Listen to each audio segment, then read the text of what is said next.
पुंडलिकावरदे हरी विठ्ठल श्री ज्ञानदेव तुकाराम. श्री पंढरीनाथ महाराज की जय. श्री ज्ञानेश्वरी सारांश अध्याय 12. जे हे अर्जुना साध्यंत सांगितला तुझ प्रस्तुत, भक्ती योगू समस्त योग रूप.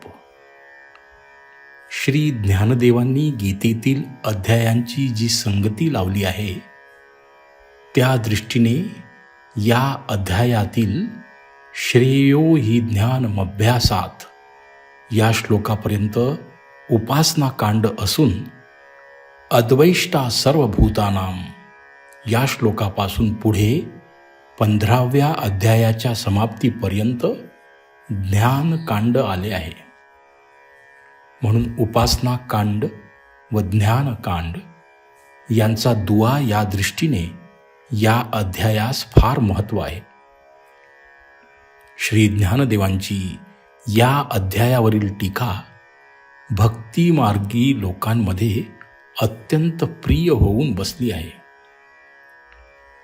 आपल्या गीतेवरील व्याख्यानास सुरुवात करण्यापूर्वी आपल्या गुरूंच्या कृपादृष्टीला श्री ज्ञानदेव आईच्या प्रेमळ रूपकाने नमन करतात. पहिल्या 10 ओव्यात या अत्यंत प्रेमळ रूपकाने आई मुलाला जशी मांडीवर घेऊन वाढवते त्याप्रमाणे श्री गुरु आपल्या शिष्यास साधनात मदत करून त्यास वेगवेगळे अनुभव आणून देऊन त्याची समाधीपर्यंत कसकशी वाढ करतात हे श्री ज्ञानदेवांनी सांगितले आहे. नंतर आपल्या ग्रंथात नवरसांचा उत्कर्ष व्हावा, साहित्य व अलंकार यांची रेलचेल असावी, नास्तिकपणा, वितंडवाद, कुतर्क यांचा विटाळही आपल्या सद्ग्रंथाला होऊ नये व शेवटी श्रीकृष्णांच्या गुणानुवादात आपण निरंतर रमून जावे म्हणून श्री निवृत्तीनाथांना विनंती करतात. त्यांची आज्ञा मिळताच अत्यंत उल्हसित अंतकरणाने श्री ज्ञानदेवांनी आपल्या व्याख्यानास सुरुवात केली आहे. मागील अध्यायात भगवंतांनी व्यक्त व अव्यक्त अशी आपली दोन्ही रूपे अर्जुनाला दाखविली.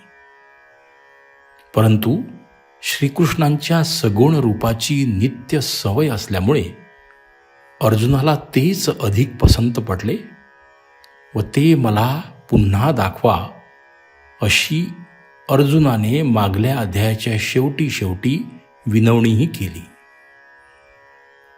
जरी देवाने पुन्हा सौम्यरूप धारण केले तरी देवाला अर्जुनाचे हे करणे मान्य नव्हते म्हणून त्याच्या म्हणण्याप्रमाणे श्यामसुंदर रूप दाखविताना नेणसीच गावंढिया वगैरे बोलले.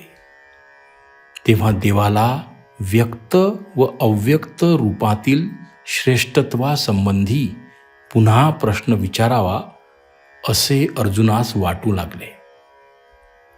पण देवाला तसे विचारले तर पुन्हा देव रागावतील म्हणून तसे न करता व्यक्तोपासक व अव्यक्तोपासक या दोहोंमध्ये भगवंतांना तत्वता कोणी जाणले असा आडपडद्याने पण मूळचाच प्रश्न देवाला त्याने विचारला. देवही त्याची प्रश्न करण्याची खुबीदार पद्धत पाहून संतुष्ट होऊन उत्तर देतात. भगवान म्हणतात, अर्जुना, माझ्या स्वरूपाच्या ठिकाणी सर्वेंद्रियांसहित मनाची मोहर लावून जे भक्त जीवाभावाने रात्रंदिवस मला भजतात ते भक्त मी श्रेष्ठ प्रतीचे मानतो. याचा अर्थ व्यक्तोपासक व अव्यक्तोपासक हे जर खरे भक्त असतील तर मला पावतात. यामुळे सर्वत्र समदृष्टी ठेवून योग मार्गाने निराकार अव्यक्ताची उपासना करणारे मला प्राप्त होत नाहीत असे नाही, तेही मलाच पावतात. परंतु अव्यक्तोपासकांपेक्षा व्यक्तोपासक हे चांगले. याचा अर्थ भक्तिपंथ हा फार सोपा आहे. त्या सगुण भक्तीच्या मार्गाला डावलून निर्गुण ब्रह्माच्या ठिकाणी आसक्ती धरून योगाचा जो मार्ग आहे तो अत्यंत कठीण आहे. त्या कष्टामुळे अधिक काही मिळते असेही नाही. पती मेल्यावर त्याच्याबरोबर अग्नीत सहगमन करण्यापेक्षाही तो मार्ग कष्टदायक आहे. सतीला तोच पती पुढच्या जन्मी मिळण्याची तरी आशा असते, पण येथे तर सर्व निराकार शून्यच आहे. भक्ती मार्गात हे दुःखदायक कष्ट नाहीत. उलट त्या मार्गात साधकांचे रक्षण करण्यास मी सदा तयार असतो. वर्णाश्रम धर्माप्रमाणे आपल्या वाट्याला आलेली कर्मे यथासांग व फळाची आसक्ती टाकून केली व शरीर, वाणी व मनाने होणारे व्यापार परमात्म्या प्रित्यर्थ अर्पण केले तर माझी प्राप्ती त्याला अनायासेच होते. असे भक्त मला पोटच्या मुलांप्रमाणे आवडतात व त्यांच्या योगक्षेमाचा सर्व भार माझ्यावर येऊन पडतो. आपल्या बाहुबळाने तरुण जाण्यास ब्रह्मादिकांनाही कठीण अशा संसार सागरातून त्यांना मी लीलेने पार नेतो. जसा त्यांचा अधिकार तसा त्यांना उपाय दाखवितो.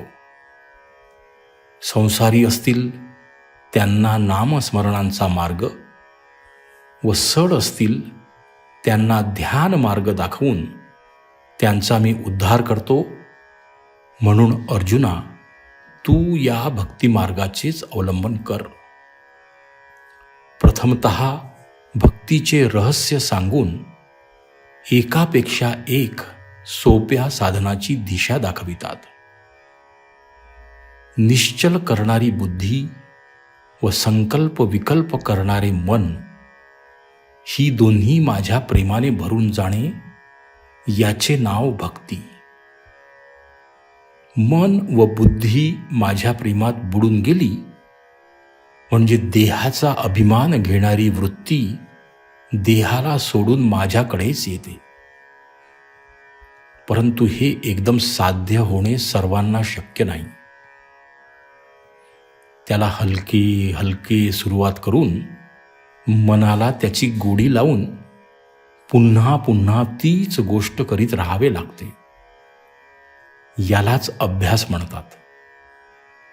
या अभ्यासाच्या बळावर एरवी असाध्य वाटणाऱ्या गोष्टीही साध्य होतात. परंतु जगतात विषय आसक्त पामर लोकच बहुत आहेत. त्यांना रोजच्या दिवसातील एक क्षण देखील अभ्यासासाठी देणे जमत नाही. त्यांच्याकरिता उपाय सांगतो.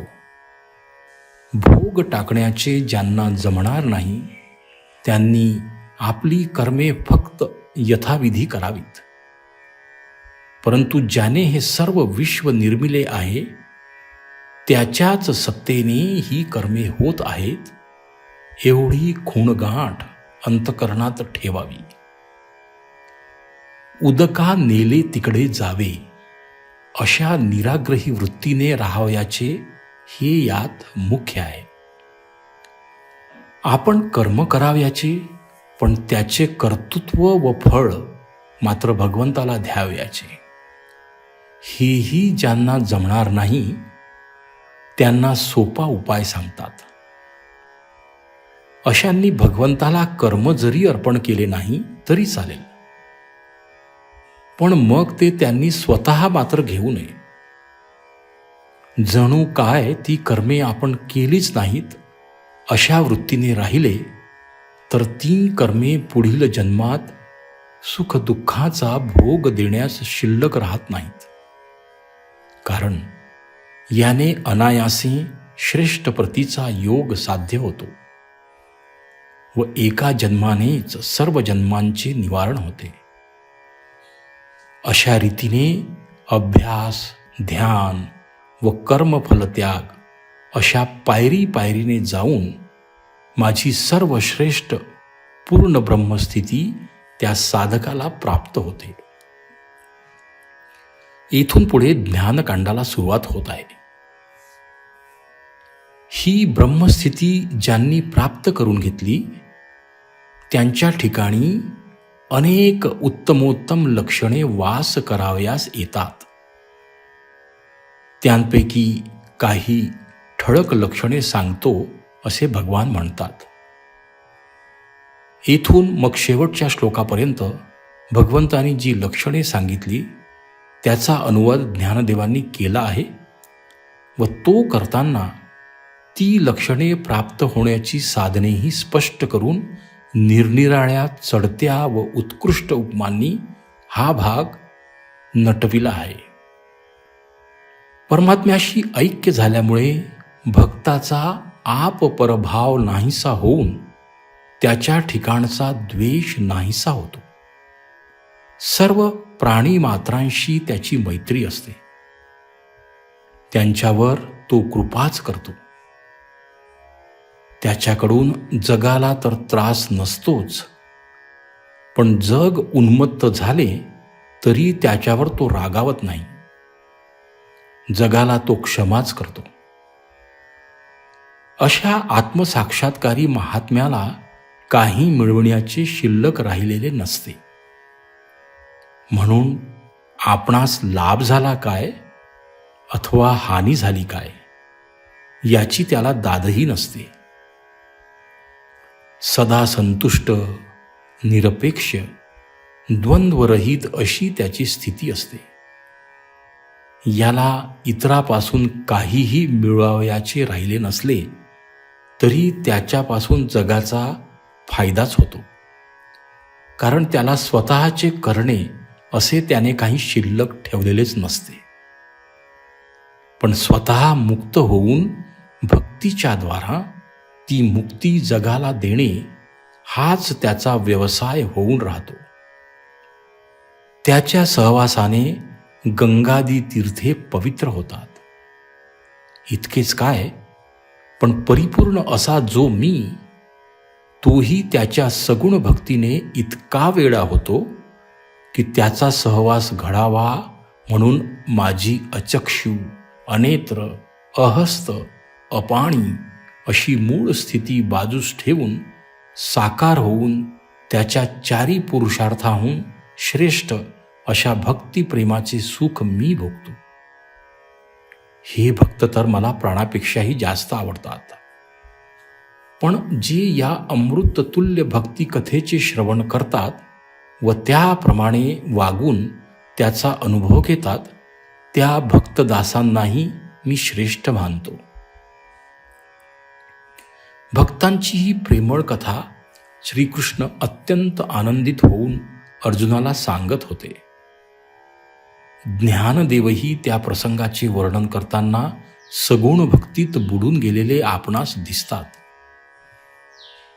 येथे उत्कृष्ट ज्ञान व सगुणावरील नितांत प्रेम यांचा संगम परमावधीला पोचलेला त्यांच्या वक्तृत्वात आपणास उत्कटतेने दिसतो. निर्मळ, लोककृपाळू, शरणागत प्रतिपाळू, सत्यसेतू इत्यादी विशेषणांच्या रत्नांनी त्यांनी आपले श्रीकृष्णाचे व्याख्यान सजविलेले पाहताना श्रीकृष्ण गुणी माते सर्वत्र करी वो सरिते ही प्रार्थना सफळ झालेली आपणास दिसते. म्हणून संतांच्या चरणांच्या सेवेचे दान मागून श्री ज्ञानदेवांनी हा विषय इथे संपविला आहे. श्री कृष्णार्पणमस्तु.